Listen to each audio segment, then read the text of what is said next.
Hey, what's up, guys? Welcome to today's Infernoble Igknight deck profile video. Today I'm going to be explaining in depth why I think 60 card is actually better than playing 40. And into also into some of the theories why I think Infernobles is going to be an insane deck when Rise of the Duelist comes out. So yeah, guys, without further ado, we're going to jump right into the video.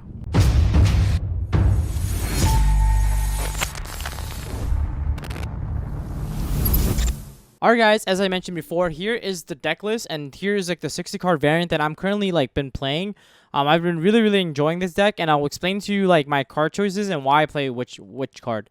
So first, I play 11 hand traps. 11 hand traps is a 65% chance to draw one hand trap, and around a 30% chance to draw two. That essentially means like 2/3 of the time you're opening up with the hand traps, and I think that's like pretty good. I like the Phantasme because it can actually draw you into more hand traps, as well as potentially shuffling back like breaks, even though like it's really hard to break in this deck because you're playing 60 cards, so the chances of you drawing your one-ofs is very low. And then that's like pretty much it. The Ogre is in the main deck now just for the Numeron engine, and then Imperm is really good against Numerons as well. You can technically cut the double Veiler out for a third Imperm and then play also the third Ogre. That's also a possibility, or like play Nibiru potentially, but Nibiru might not be as good anymore when Numeron cards come out. So then you have like the Immortal Phoenix Gearfried. I play two because even though it is searchable, if you do hard draw it, it's actually like relevant. So that's like pretty much why you can play two. It's really good only if you draw with an equip spell. So, or you can make a sold first. So like you don't want to like play too many of this, because if you don't have a way to sold, then it's not that good. But like going second, this card is like amazing because it solds dump equip spells for cost, which essentially means that Gearfried can actually summon itself by banishing an equip spell, and it being a level 9 monster also makes it really easy for you to make True Kings of All Calamity. Then I play the one of Ogier. He's like a decent normal summon sometimes when you kind of if you like open Ogier and like Gearfried, that's like kind of nice because you're able to like or like even Ogier like Renault is like a really good combo. I just play him as a one of just like utility, also because you can equip him under Charlemagne, and it makes it so your card can't be destroyed by card effects. And when you have all of your and Ogier equipped to like any of your warrior monsters, you can actually make it so it becomes like a pseudo BLS link, which is essentially it can't be destroyed by battle effects, or like it can't be attacked. It can't be targeted with card effects. So I think that makes it really good as just like as a potential like one of that might come up. You play triple Olivier because it's like one of the best extenders in your deck. Like you can summon this card and there's like no restriction at all. So like Olivier is really nice. Then you play Renault. Renault's like a fantastic extender. That's why I really like him. Like, be able to special summon itself, become a tuner, as well as add back any of your banish fire monsters or banish equip spells or in the graveyard to your hand is really nice. So Renault is like always a +1. Then you play double O-line because if you hard draw one, it's really bad. So you kind of want to have a second one in the deck for Auroradon. Triple Neospace, I think this card is like literally insane. It guarantees you baiting out a hand trap from your opponent. If not, we get to see their entire hand at the cost of like one discard, which is like super free. And then I guess like the controversial thing about this list is that I actually play triple Neospatian Aqua Dolphin. And so the reason why I think Aqua Dolphin is a fantastic card to open up with, especially if you open up with an extender, is that like you get to check your opponent's hand before you make any other plays. And I think like that knowledge is so important, and that's why like cards like Trap Does Shoot, cards like Confiscation, like being able to look at your opponent's hand just provides way too much advantage. And if you understand the meta and how their card works, you know how to play around each of those cards perfectly, which is why like Aqua Dolphin, being able to look at your opponent's hand is just way too insane, in my opinion.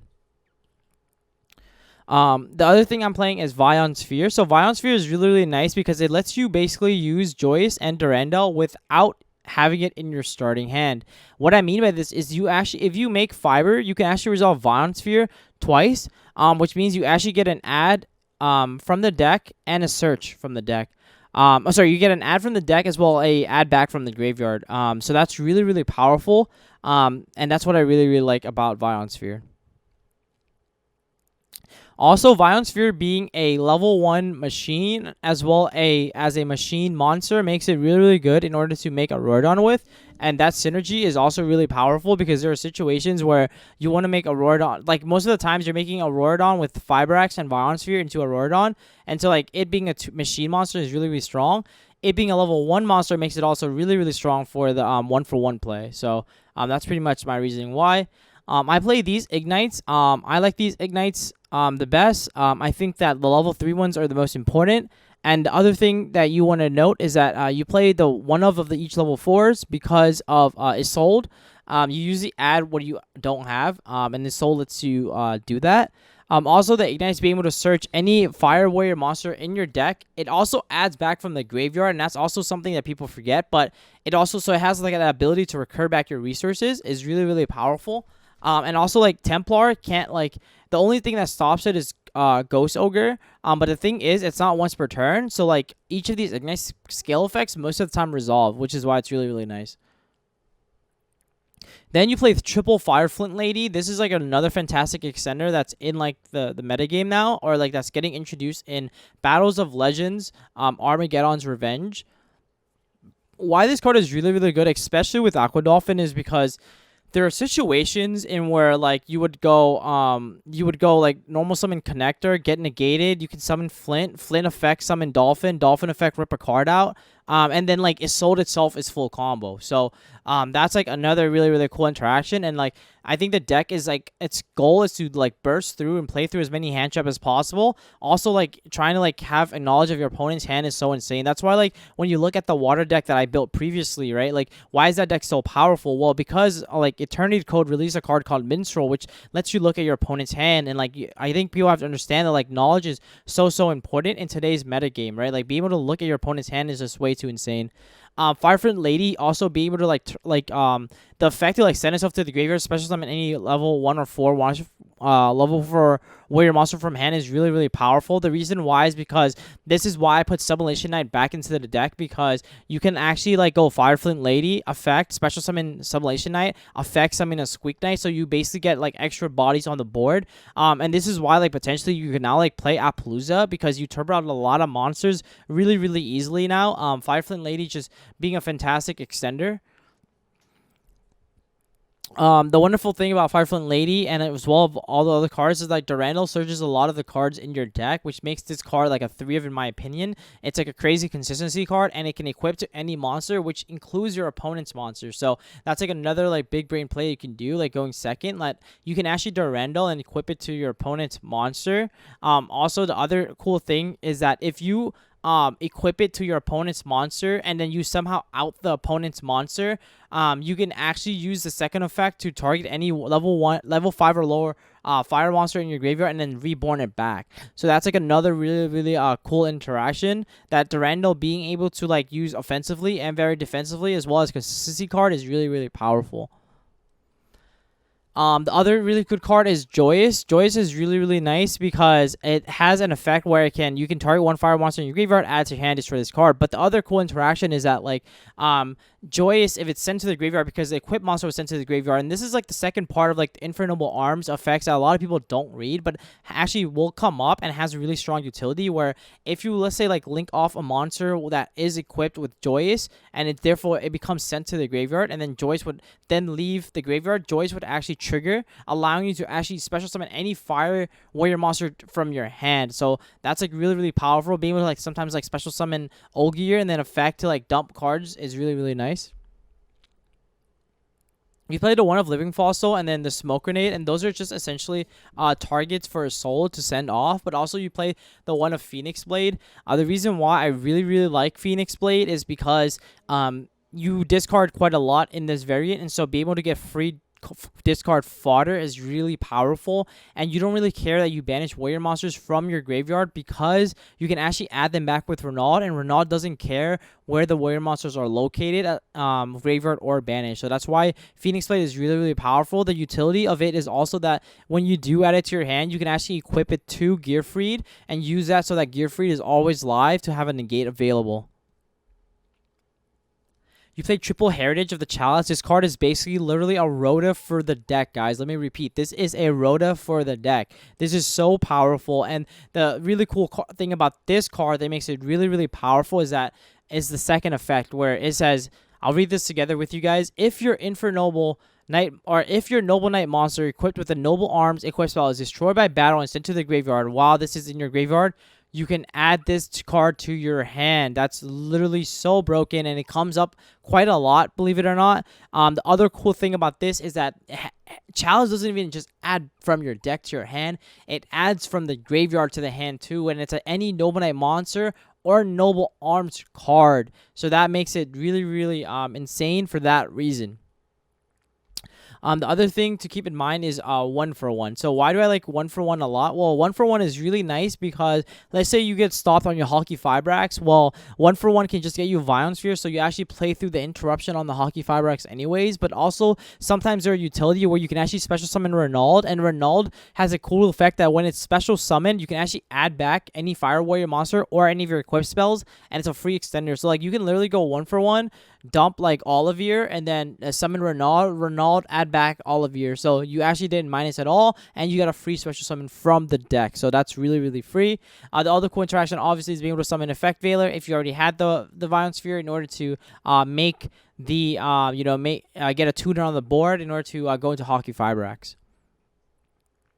Reinforcement of the army is really strong. I mean, there's not much to say. Searches any card in your deck, but it's also extra copies of, Neospace Connector, Simulation Knight, and on Yugioh, which are like kind of like your starters. With Aqua Dolphin being a really good card to have if you have extenders, such as Unexpected Die. Like I showed before, guys, Unexpected Die plus Dolphin is so broken. It's a hand loop for 5 through hand traps, and any other card left in your hand can be used to turbo out gearfried in order to play through the nib. The Dolphin by itself already plays and guarantees you playing through hand traps. Then you play the 3 Simulation Knight and the 1 Igknight. So the reason why you play these cards are essentially, like I said before, the synergy with Fire Flint Lady, being able to like special summon Flint Lady, and then instead of using your normal summon out on Simulation Knight, you can actually special summon it. But also because it is a 1 card 2 is sold. But like I said before, some of the cons of this card is that it actually doesn't bait out hand traps. No one actually will imperm Simulation Knight, right? Because you have your deck, the deck inherently has way too many extenders. So what you typically would do is like you would actually imperm the sold itself, and so that's like kind of like the fallacy of Simulation Knight, that even though it does get you to a sold, if you can't play through a hand trap on the sold, then it's actually not that good, right? Because just to make a sold and lose at a sold is that doesn't make the deck that nice, and it doesn't make the deck good at all, because once people understand that is one of the choke points of the deck, then you have to realize that in that case you have to adapt, and that's why I think Dolphin is technically better, because Dolphin guarantees you like your opponent loses a hand trap. Unless they have impermanence, it guarantees that they lose a hand trap, because you can actually play around the Nibiru, because you can actually go summon Gearfried and then Dolphin them. You can literally summon Gearfried before your 5th summon and then Dolphin them for the Nibiru. Like, that's a really cool interaction as well. Like, I think you have to understand that Dolphin being able to look at the opponent's hand to rip a card out of their hand in the process as well makes Dolphin definitely a 3 of in my opinion. And so I'm still testing the Simulation Knight in this variant, but I might cut the Simulation engine on the Igknight for more extenders, because Dolphin plus Extender is basically drawing the one of it's like drawing a Neospace Connector, right? It's really, really powerful. Like, but that's why I think like maybe like I take this engine out and then put in more extenders into the deck, such as like Spell Striker Warrior, which is another really, really cool card that you guys should potentially look into.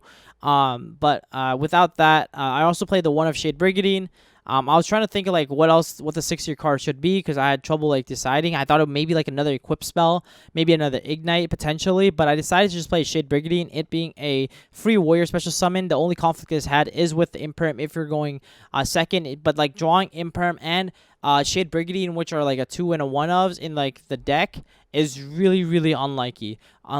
So that's like the main reason why I'm not doing that. And then to the extra deck, you play the Coral Dragon, which is the Formless Synchron, the Maiden, Charlemagne, Marsher, Croc, and then the Trishula.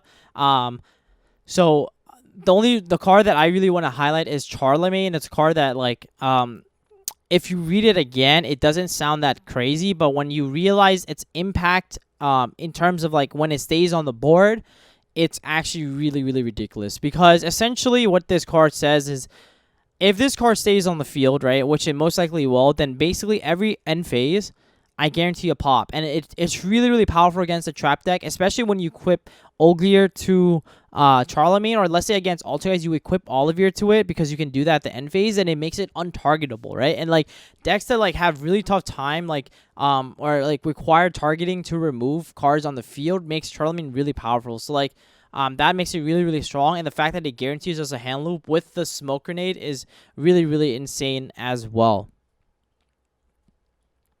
Next, I play the VFD because that's like the other thing about this deck is that, like, you know, while it is true that the OCG power is very consistent and very potent, the thing with the True Kings of All Calamities version is that, like, the True King stops your opponents from playing in totality, right? In general, like it guarantees that they do not play, right? And I think like that's why I think that, you know, why end up on 2 negates when VFD basically says your opponent, it like cannot play. You don't even need to waste your negates, and like you can stick, you know, stick Charlemagne plus VFD.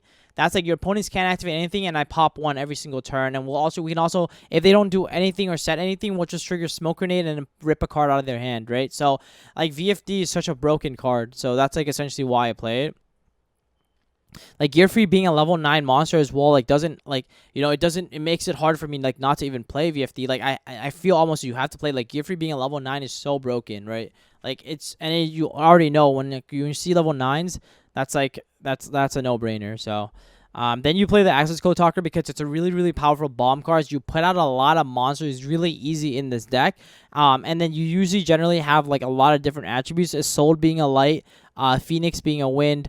I'm sorry, Phoenix being a fire. You have water from the Hockey Firebreaks, wind from the Auroradon. So Access Code Target is a really powerful bomb card. Hockey Firebreaks for the Hockey Firebreaks combo. Double Sold, because if your Sold gets impermed on the first effect, you can make it second is Sold and then resolve the second effect. And that's why it's really, really powerful. The reason being is that the second is sold is no longer affected by imperm, and that is sold's second effect is an ignition effect that you can ignite whenever. So being able to make the second one and then play through an imperm that way is really nice. Then you have the Nightmare Phoenix, the Link Raws, and then the Mecha Phantom Beast or Auroradon. The side deck is like always changing. Like it's hard to tell what the meta will be like then. But essentially, because like our deck is really good against combo because we have so many hand traps anyways, I pretty much sided a lot of back row hate. Dark Ruler might be replaced with Forbidden Droplet when Rise of the Duelist comes out.